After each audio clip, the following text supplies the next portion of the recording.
Želiš li vode? Ne želim vode, želim uvježbati ovu tehniku. Morat ćeš nastaviti sutra jer se staza zatvara. Što? Sutra? Ne, sada. Ajde na treniranje.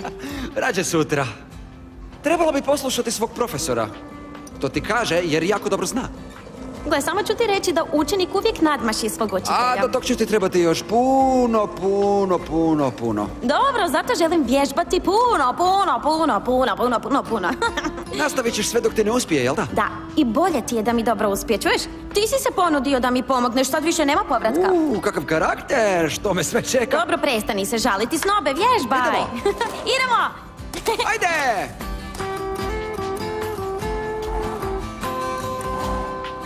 Odlično, sada tunel, nemoj se bojati. Ne bojim se! Bravo, to je to! Odlično!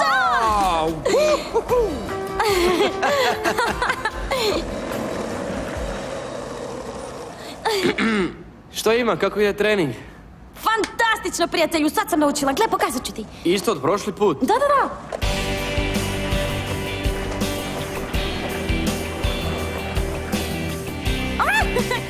Uspjela mi je.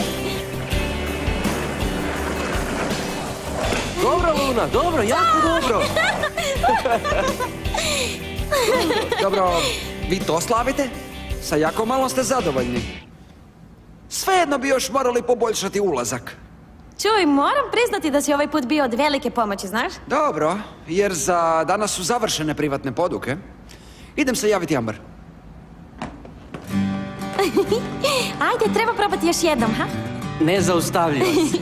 Društvo, što radite ovdje u ovo vrijeme? Luna, nemaš ti školu sutra? Tvoji roditelji će se brinuti, ne?